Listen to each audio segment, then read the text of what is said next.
Hey everybody, how's everybody doing? Welcome back to the basement. Here again, sorry for the delay in making this video. This video has been actually filmed 2 other times. So if the title doesn't give it away, this is actually a comparison video of the K1 Max versus the P1S. I will bring that back out once I'm done talking about this guy with you guys. So the things that we won't actually mention in this review, just to keep things fair, because I don't have a K1 that would be a much more comparable machine to the P1S. We're not going to discuss the build size of this guy. We are going to discuss everything that has gone wrong with it, everything that's gone right since then, and all the things I love and dislike about this machine.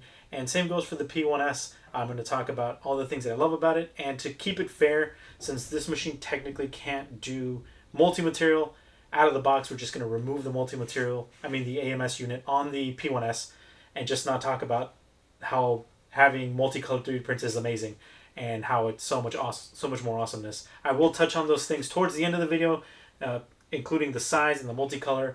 Towards the end of the video, once the comparison is over and I give you my preference between the two machines.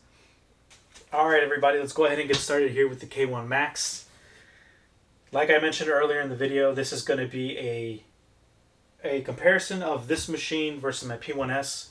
And with the P1S, I won't be talking too much about the AMS unit when comparing these two. And for this guy, I won't really be talking about its size, because it's at it's a much larger printer than the P1S. And just to keep things fair and consistent, I don't have a K1 to compare it to, so I'm just going to pretend like this thing is in a bigger build plate area. Printing wise, from what I have seen, they print this and the K1 print almost exactly the same, because they're the same machine just blown up. So this guy, have had lots of issues with it.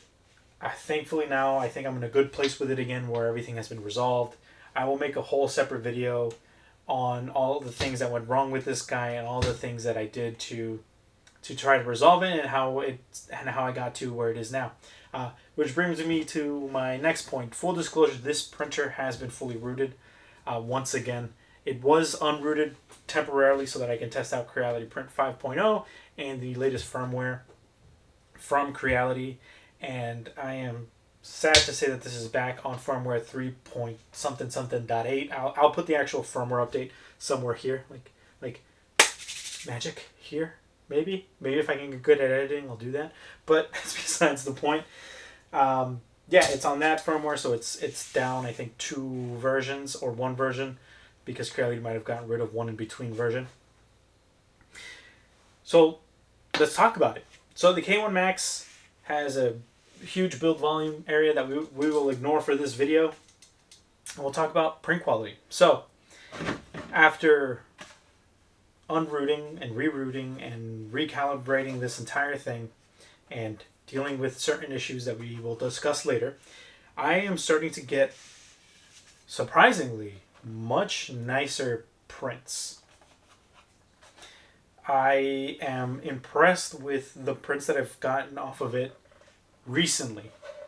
If you watched my 6-month review, it should be up here somewhere, of this guy. I was saying that the prints were okay, nothing to write home about. But ever since I have done what I have done to the printer to get it to work again, it has actually increased its print quality. I'm not sure what might have done it, but I have much more consistent layer lines. Things look much smoother, much flatter. They don't look as bad as they did. And it could just be that I'm looking at this in white. It could be it. Who knows? But it is a little stringy. I haven't really dialed in the retraction just yet, but I did print these things off just to make sure I could print on the entire bed area. I know if you watch my videos, you'll know that I had a big issue where I could only print a very small area of my bed. It was maybe about the size of this guy right here, compared to something that's going to take up more room. These weren't printed on this, but we'll get to that in a second. But yeah, the prints are looking a lot better. I will have to say that it has nothing to do with the firmware, because it's not on the latest firmware, and it has nothing to do with Creality Print, because I stopped using that. It's probably mainly because of the things that I have done to my machine to get it to work how it's supposed to. again. Which, if you're familiar with 3D printing, it's something that's unavoidable. No printer is perfect, but it can be rather frustrating when you spend $900 on a machine and it prints just okay. So, print-wise, this thing prints now just as good. Hold up, just as nice. Going back to my initial review of this thing, just as nice as my P1S. There are still some slight layer inconsistencies, and that just could be some settings that I haven't perfectly dialed in. But this was printed in Creality's Hyper PLA. This guy and what's in here, I'll show that to you in a second. And in terms of quality, it has improved significantly. So I think now I'm seeing the actual full potential in terms of quality of this machine, given that my original printer had so many issues. And now that it's finally being worked on and I'm actually getting things fixed for it and making things work right, it's producing top quality prints. I am thoroughly impressed with this machine right now. I was very upset with Creality while I filmed the other two versions of this video that will not be on uploaded because they are inaccurate, and that's not fair to you guys, and it's not fair to me to have to consistently make videos about this thing getting better and better over time. Instead, I'd rather just give it to you how it is, and in another video we'll talk about all the things that I did to get it to where it is right now. But yeah, surface quality, super awesome. Creality, well, Creality and this guy right here. Supports come off super easy, just as they always have. I have this guy in here, which is the other piece to this. If you guys can guess what it is, it's oh, that's a snap support. It's Master Chief's helmet. That's what I'm printing. I don't know if you can see that. I'm trying to print the entire helmet. The experience with this machine out of the box has been super easy overall. Getting it out, turning it on, starting a print. You can start printing almost right away as soon as you get this guy unboxed and put where you're going to put it and get it through the initial setup menu. You're ready to print. Just load in some filament and get this bad boy printed. It will print. And it does it relatively well, especially those pre-sliced files that Creality provides for the machine. As long as you remember to read the lid and remove it when you're printing in PLA. You can add it back on when you're printing in other things that require a higher temperature inside of the chamber. It has a carbon filter for those people who love to print an ABS or any other filaments that could release any toxic fumes into the air. I've never had to use it because I mostly print in PLA and PETG, so I don't really have to use it. This thing handles all types of filaments really nicely. Maintenance wise, it's the same maintenance as it is with the P1S. It's, you know, the three rails need to be cleaned. The guide rails at the top need to be cleaned and then re-oiled. Tightening the belt is a little strange. I've never seen a printer that has you essentially tune the belts. And by tune, I mean it literally has to be within a certain range of a frequency or at a frequency in order for it to be considered tight. I don't know. I mean, if anybody else has had that experience with any other printers, please feel free to leave it down below. But I, with my limited amount of printers, have never heard or have seen something like that. So it was interesting getting this thing to, you know, doing a maintenance on it and then doing that with the belts. Overall, this machine has been great. I've loved being able to print. I love having the camera in there. The built-in camera is super nice. The LiDAR detector is no longer on my printer. It is right here. It is not broken. It is not damaged in any way. I just don't see the point in this because it's never really helped. And it does essentially what I already do by tuning my machine on my own. So the pressure advanced, it does a little test on the side. I just run those tests by default by myself, and they look, what I do essentially is better than what this reads. I had issues where this thing would read something and then give me really bad corners and really bad, just bad all around. Ever since I've removed it, I haven't had any issues. And since I tuned it in the slicer, I haven't had any issues. Also, it does first layer detection, or it scans the bed to make sure there's nothing on it, which is a useful feature. But most of the time I'm pulling things off of this thing, and I don't. It also has a camera, so if I run a print, it jumps to the camera and then if I see something there, I can quickly come downstairs, take it off, or pause the print. It's not a huge issue for me. First layer detection, most of the time trips it and says that there's something blocking or there's stringing or there's some type of error, and it might be fine except for like a loose piece of filament that didn't stick very well that I could just come down, clip with some pliers. I mean with some flush cuts, and that's it. So after everything that I went through with this machine, I just decided to take it off and save myself the headache of seeing it there all the time, and it's run perfectly fine without this. So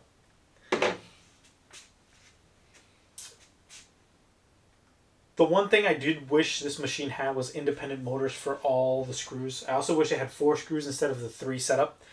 Reason being is when there's individual motors running, there is more chance of issues forming with a motor dying and you not realizing it, and then the machine destroys itself. This thing has one single motor running all 3 screws, which is it helps if the motor dies and your bed doesn't move. You know what's going on. But what I don't like about it is that these 2 back corners can get so far out of level from one another. And the 2 front ones can be fixed relatively simply by skipping some teeth and getting them back close to each other and close to the center of the bed.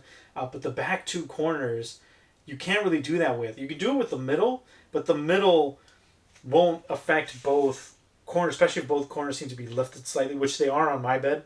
It'll kind of just lower them, but also do this to your bed, which is not ideal. So I do wish that it had those motors, or if the bed was built like the P1S bed is, which is the thicker bed plate, and then that might help with the warpness of the bed.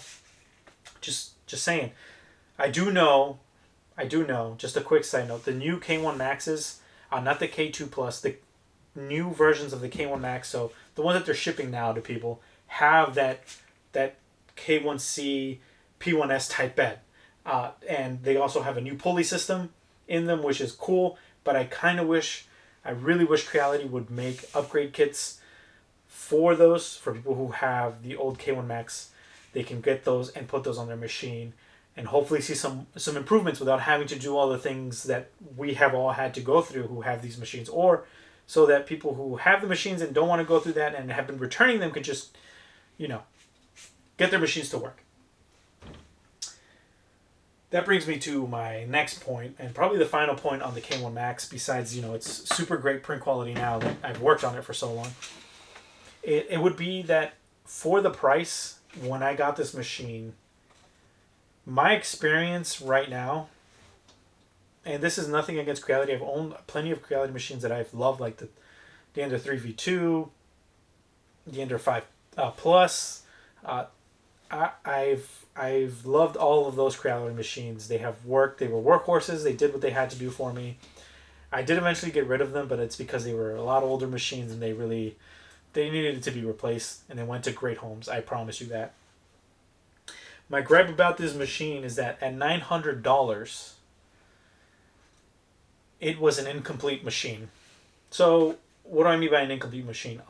If you go on Reddit, if you go on Google and type in K1 Max bed, you will get so many videos, posts, Facebook things, everything under the sun about a warped bed. And you'll get my favorite post. If I find it, I'll put it here so you guys can see it. My favorite post that I found on Reddit was somebody saying, hey, look, I won the lottery. My K1 Max build plate is super flat. Which for $900, that shouldn't be the conversation. That shouldn't be something that's said. I think it should be more like, dang, like I got a really bad unit, but everybody else has had success. Like with the P1S, almost all posts about Bamboo P1P, P1X, X1 carbons are very positive. You do get the occasional ones where they're, hey, this isn't working, or X, Y, or Z, and it's more rare. And I feel like today, in a time where we're having machines that are this expensive, this fast, and are this well built, let's face it, the K1 Max looks really nice. Has a nice aluminum frame, glass front door, touchscreen. I feel like we should get past of using either the cheap material options or rushing things to the customer and then just kicking them out the door and being like, good luck, and walking away, and then releasing newer, more up-to-date versions of the exact same machine, as in the K1 Max, not the K2, the K1, coming out with a newer bed, a better pulley system, and a new extruder system. I feel like that should have been something that was held until they fixed those issues and then released the K1 Max that is coming out now. It has a bunch of fixes, and it does help. This feels almost like if it was one of those pre-release units that was sent to me by Creality to review and then give them feedback, but it's unfortunately that's not the case. I bought this, I microsent it with my own money, and I had a lot of issues with the original one that I unboxed on my channel, and then the second one that I got, and now the third one, which I've also had issues. But unfortunately with this one, I was already out of the return policy, so I couldn't go back and exchange it for a newer one. So here we are. But for $900, Creality, come on guys, like, it's a $900 machine. It should have a pretty flat bed. It should have all the things that make it a good printer already in it instead of after the fact. And I know printers will have issues. I know the A1 was just recalled because of the bad cord and things like that. However, Bamboo Labs is a much newer company than Creality, that is a well-established company and knows all of these things. They're not releasing an Ender machine that is up to the user to make it their super powerhouse 3D printer. They're releasing a machine that's supposed to be out of the box, ready to print and ready to go for accessibility for people who might want to start 3D printing but don't want to deal with all the things that you need to do to an Ender 3 to get it to be a great machine or the machine you want it to be. This should be out of the box the machine you want it to be, so it's easy to 3D print and you don't have to go through as many of the headaches as we did previously. That is my gripe with this machine. Like I said, other than that, I do like this machine for many reasons, including its size. But I do like it because it's super fast. It keeps up with my P1S. When it works, it produces incredible prints that I'm like, where was this during my 6-month review? I had really bad prints. And that could honestly just be my own fault for making, for not tuning everything properly and things like that. But I feel like I did that extensively on this machine. Ever since I got the new extruder from Creality and put it on there, everything has been working great. However, Creality, the motor you sent me, surprise, surprise. Turns out this motor has caused more issues. Ever since I went back to my original extruder motor, I have had 0 issues, and this thing is printed beautifully. So, new extruder, new old extruder monitor, thing works flawless. Don't know why. That's just what happened. Again, I'll cover that all in another video when we just talk about this guy and how I got it to work again. But yeah, with that being said, the K1 Max is a great option for people, especially with those newer upgrades coming out in it. The new unicorn nozzle, which wasn't on my original printer. The 20-tooth pulley system, which helps with VFA, with ringing in your prints. Not perfect, but it is a little bit better. The new build plate, which should help with build plate being so warped out of the box. All of those things. Oh, the new extruder system. Those things should have come with the printer. Those things should have been worked on. Even if it took a little bit longer to release this machine, I'm sure with enough testing and enough units out there that they sent to people to test out, they would have gotten a good idea of what they needed to improve on this machine. Now, no 3D printer is perfect. Again, I'm repeating myself. No 3D printer is perfect. Other companies are always going to be able to produce parts to make your machine better. However, out of the factory, I feel like they should be good machines. And not that this is a bad machine, but it took a lot of work to get it to where it is right now, and that shouldn't be the case. It really puts off a lot of people who want to get into 3D printing and then go on these forums and they hear Creality is a great brand, but then they go and see that the K1 Max and the K1 have all kinds of issues, and some people have good experiences, some people don't, and it's always on and off, and they're like, well, and they might just say, you know what, I don't want to deal with it. But that, with all that being said, I know the K2 Plus is being released at some point. I know it's going up for pre-order soon here next month, I believe, within the next couple of days or the next couple of weeks, depending on when this video is released or uploaded. Not released, uploaded. And that could be the K1 that we want, the K1 that should have been out of the box. I know it's a little bit bigger and it has the multi-material system. But that's my gripe with this machine, is that it was so expensive for it to change so much since it originally released. I mean, they changed almost all the components that make this printer function. The bed, the extruder, the pulley system on the inside, everything has changed. And the people who bought the machine initially have to rush and catch up. And I know what people are going to say. You should never buy the first iteration of a machine. You should always wait. But not everybody wants to wait through the public, or with anything really, to see how it does and how it performs. That way you can see if there's any issues with it, and if there's any issues with it, you can avoid it until a later date, until some things are being fixed, or for the second iteration of that product. However, that's not always the case. The Bamboo P1P that I have down here is one of the original machines. I bought it, it's a P1S now, but I bought it, I think it was like 2 or 3 months after it released, and it's been working great ever since. And Bamboo has only, from what I know, recalled one machine, which was the A1. And they haven't really done anything else. They did release an upgrade kit for the P1P to P1S, which is what I did to mine. And then they also released the P1S. But it's essentially the same machine, just with covers on it. It's not like they decided to redesign the P1P and then release this stuff out to people to upgrade their machines, and then they no longer sell the P1P. That's not what's going on. They still sell that machine. And I'm getting off track. But that's what the point I'm trying to make is, not all machines, when they're released initially, are bad products, or any product in that case is a bad product initially released. However, again, reality.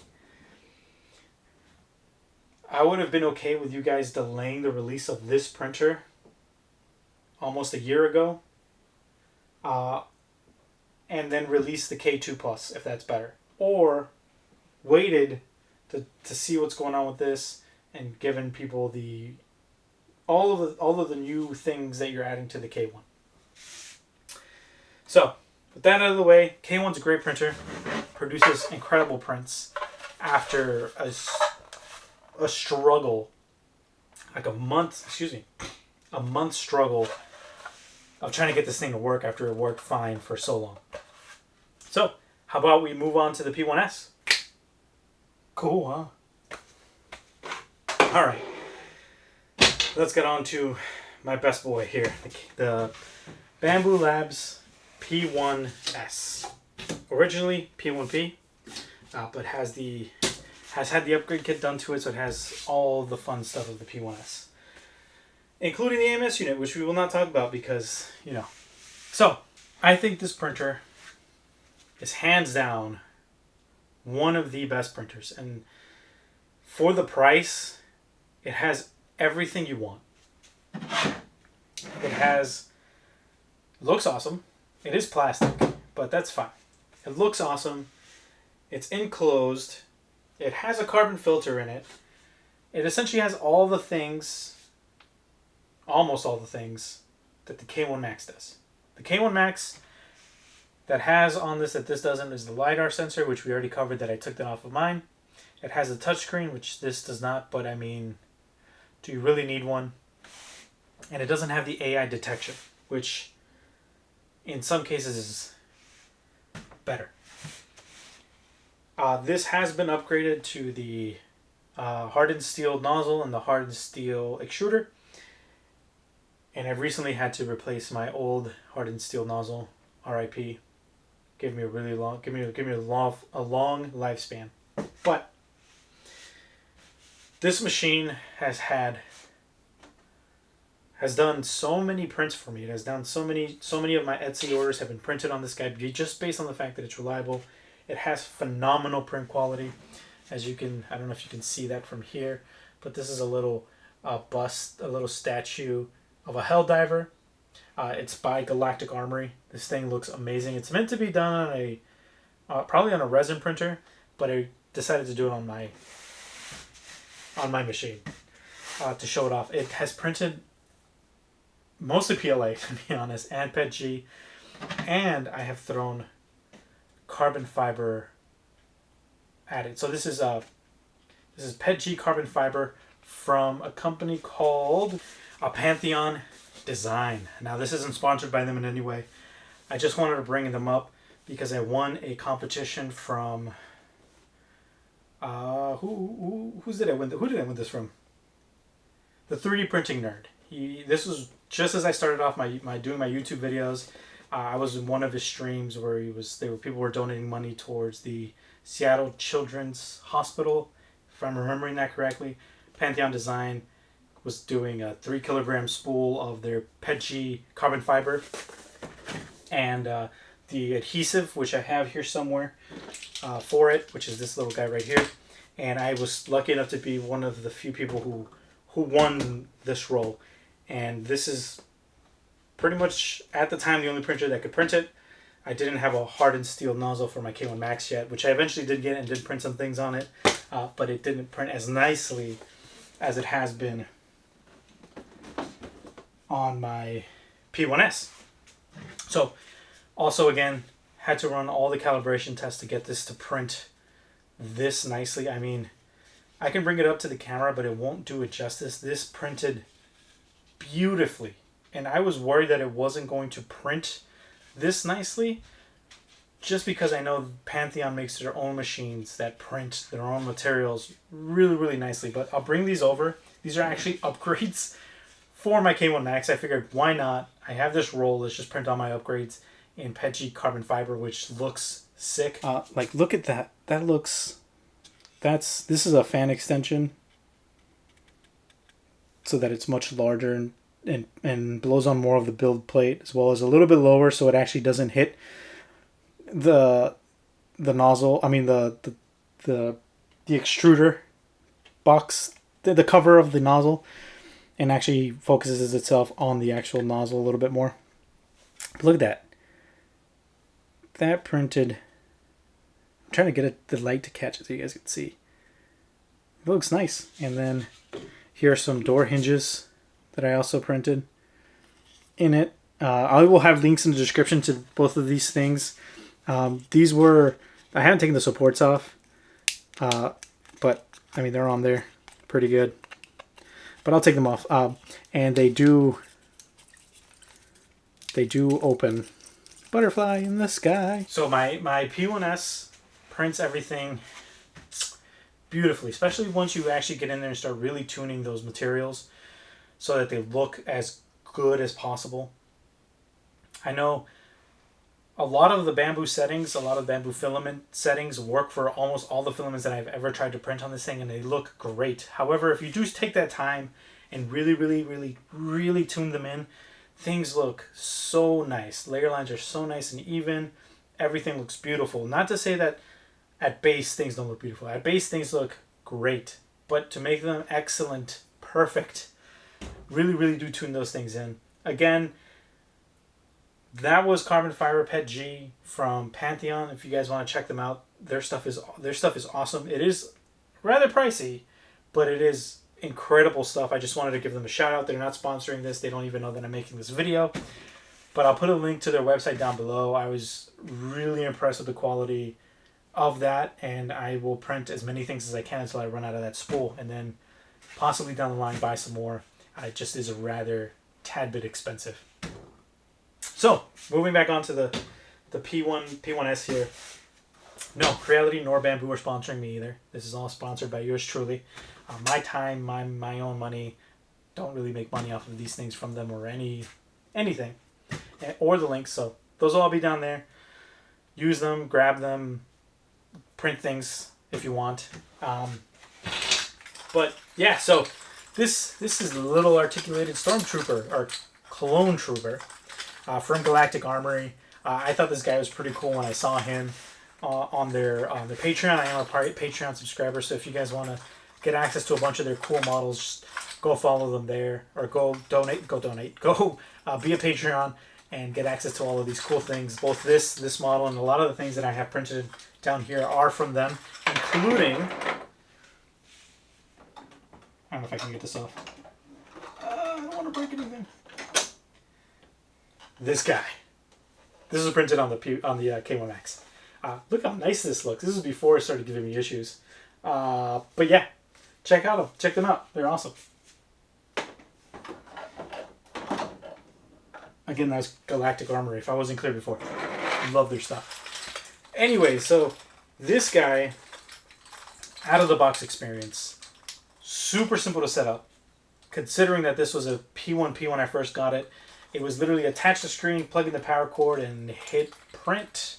That was pretty much everything. There were no screws to add. There was no adding anything unless you bought the camera and got the light source and things like that in the I believe that was the pre-order bundle that you got those things in. And I mean, it's not like it takes you very long to do any of those things. The light literally sits on top of one of the aluminum, on top of the frame, and then the camera is literally just in a little hole there, and then you just run the wire down and plug it into wherever it tells you to plug it in. Excuse me. And that's it.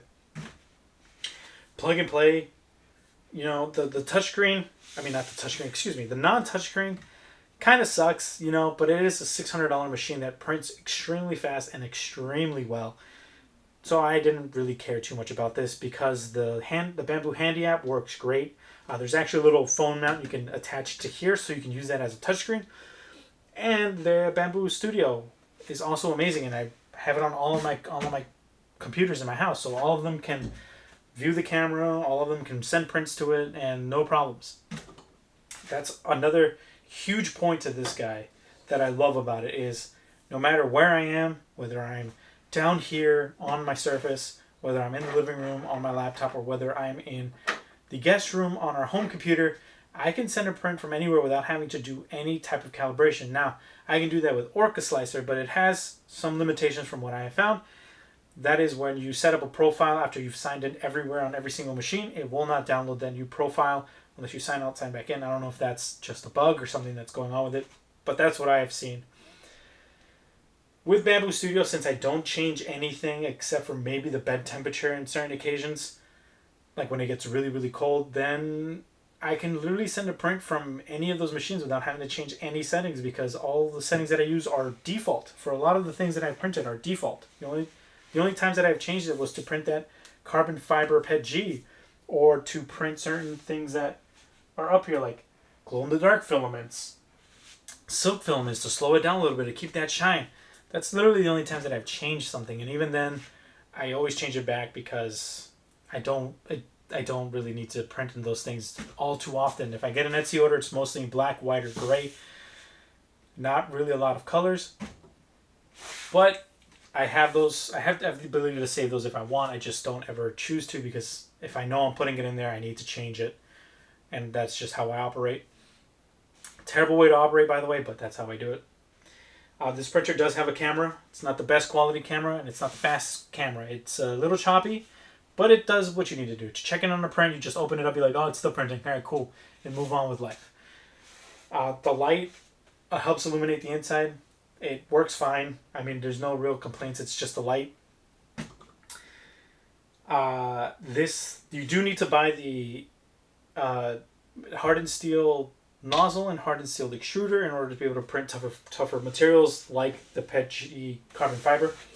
But it's not super expensive. You know, I'll have the prices of both of those things here. What didn't cost a lot for me to do that on this machine, and I didn't have to go out and buy an X1 carbon, which comes with those things. Although the X1 carbon is nice. I don't have many 3D printed things in here in terms of upgrades. I do have one thing in here, two things technically, to help with the PTFE tube being bent by the lid. Simple, easy. And then another one so that when it does tap on the plastic surfaces or on the metal surfaces in here, it doesn't wear down the nozzle, the tubing in that one area. That way I don't have to replace it as often. But other than that, that's it. I mean, comparatively to my K1 Max, which has quite a bit of 3D printed things on it, and there's more things going on it that I just showed you that are printed in my carbon fiber material.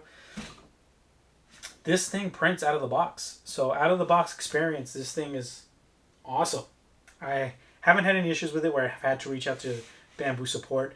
I have heard mixed things about reaching out to Bamboo support, where some people get a response, some people don't. So it sounds kind of like Creality with the yes and no's. But overall, this thing's printed great. It's printed things beautifully. I mean,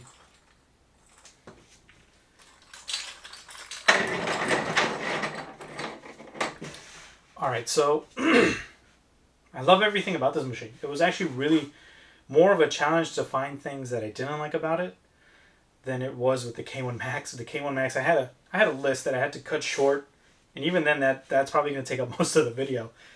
The things that I don't like about this machine are nothing. No, I'm just kidding. No, I think this machine, I think for the price point, it could have had a touchscreen.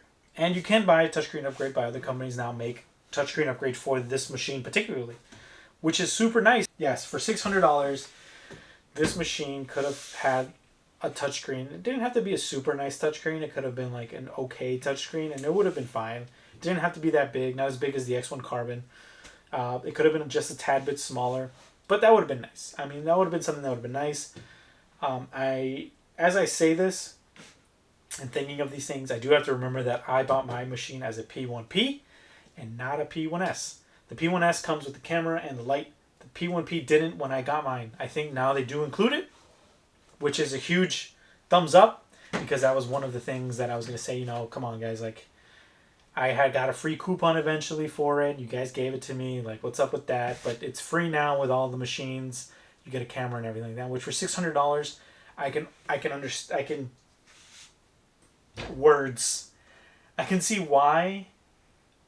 At that point, a touchscreen wouldn't make sense. You're including a camera and a light bar, and that's why you didn't include a touchscreen. That's fine. But initially, why didn't you include a touchscreen? Why didn't you include the accessories? Bamboo Labs was a new company at the time, and they were doing their thing, and then eventually made it right, unlike Creality, and sent people out the upgrade kits for the light and the camera. The exterior I bought, the upgrade kit for the P1S I bought myself, which was fine. It wasn't too bad. It just took a while to get it because it was constantly being sold out, and I had to catch it at the right moment. And if you guys want to watch my video for that, that's going to be somewhere here too. It's the upgrade process for this. It's a really long video that took me a really long time to complete. But anyways, there isn't much that I don't like about this machine. There honestly isn't. One thing I would say, like with most printers, is why is the filament holder on the back? When you get this machine, if you don't get it with the AMS unit, the filament holder is on the back. And it sucks. You have to print something extra so that there's a filament holder on the side, or so that something's sitting next to it so that you can print from the side and it's easy to swap out. For someone like me who has his machines underneath things and tucked away so that I have counter space, kind of an inconvenience, which is why my K1 Max is rocking that side spool holder. This has obviously the AMS unit, but I would also have a side spool holder if I didn't have one of those, because it's so inconvenient to reach back there and try to, load filament every time. Kind of sucks. But with all that said, now, which of these two printers would I recommend to somebody who has absolutely no experience with 3D printing and wants to get into it? Winner, winner, chicken dinner.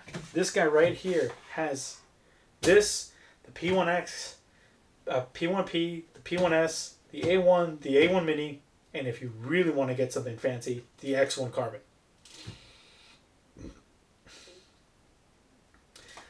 That is just because it's out of the box, stupid, easy, simple to set up. It's literally pull it out of the box, plug it into the outlet, plug in your AMS unit if you have one, and then get to printing. That's literally it. It's the easiest way to get into 3D printing. There are certain things that you're going to have to learn over time, like you can't buy the P1S unit and then immediately throw carbon fiber at it and expect it to work perfectly fine, because it won't. Your extruder gears will wear out over time, your nozzle will wear out, and then you'll be printing spaghetti. So just make sure to do your research on what you need and based on what you want to print. But yeah, hands down, P1S. If you're on the fence between the K1 and the P1S, I would say go P1S.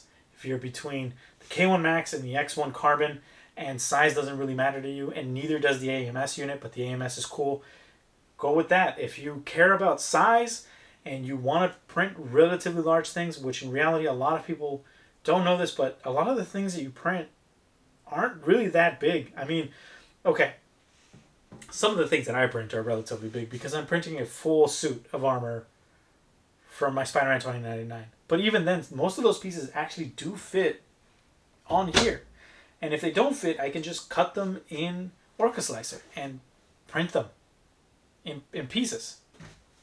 A lot of creators like Galactic Armory does this a lot, where they release helmets or suits of armor and then they cut them into pieces so they fit this size printer and even smaller printers. So what I'm trying to say is you don't necessarily need to go with size if you care about quality, but you want to print big things. You can print big things here. They might just be in more than one piece or more than two pieces or more than three or more than four. If you want to print full trays of a bunch of stuff because you're building something or doing something, sure, get a K1 Max. Thing's awesome. Just know, be aware that you're going to have to do some troubleshooting. There are things that are going to work that might not work for it out of the box. The bed may or may not be level. You may or may not have the new pulley system. You may or may not have the newest extruder.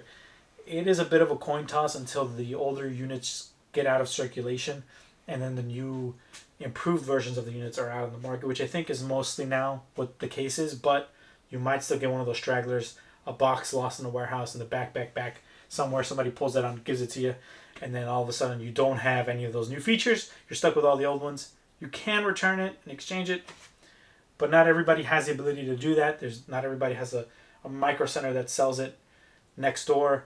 Not everybody has the patience and ability to reach out to Creality support and then have it shipped back, because they will throw every excuse in the book to try to fix it with you. So I would say even if you're printing large things and even if you want to print a lot of things, I still suggest you go with the P1S. But in my opinion, obviously this is all my opinion, and in my personal experience, this guy has come out on top. For me, it has given me less issues than the K1C or the K1 Max has given me, and it has been a workhorse for me this entire time. Whereas that guy constantly needs some type of maintenance, some type of work needs to be done to it, some new 3D part needs to be printed for it. I say avoid the headache, get the P1P, but at the end of the day, you can do whatever you want. You could buy the K1C. Say, hey, listen here, Jesus. K1, man, all the way. And I'd be like, all right, dude, sure, that's you, you know. Do you. Do what makes you happy. Get the printer you want. The printer that makes you the happiest. I will continue to make videos here that hopefully will help you if you do have issues with either the K1 or the P1P, and get you to a point where you're printing great. Again, I will be releasing a video on that guy and all the upgrades that it took to get it to the point where it is right now, so it could hopefully help some of you save some time and the headache that I had to go through in order to get this machine to work properly. Also, real quick here at the end of the video, I did notice that I'm up to 200 subscribers, which is insane, guys. Thank you so much. I want to say thank you to all of you guys who've subscribed to my channel, all of you guys who've watched my videos, all of you guys who have left comments. Even though I don't respond, I promise you I do read all of them. I just might not get to respond, or I might forget. Things happen and I apologize, but I do want to say thank you to everybody for the 200 subscribers. That is amazing. I never thought I'd get this far, but obviously I can't do it without you guys. You clicking the buttons. If you're not subscribed to the channel, please do. If you like the content, I will be uploading more videos. I will have more. I will actually start doing resin videos, which is something that I'm super pumped for. I can't wait for that new printer to come in so I can unbox it with you guys, and then we can explore resin 3D printing together. It's going to be a lot of fun. But if you do like my videos, guys, please leave me a thumbs up, give me a comment, and you can follow me on all my social media, which will be down there, which is mostly all at That Dude's 3D Prints. Also, my Etsy shop is on there under the same name if you guys want to give me a holler. But anyways, guys, thank you so much for watching. Remember to like and subscribe. If you want to see more of my content, there's more coming out. And I will catch you guys in the next one. Bye, everybody.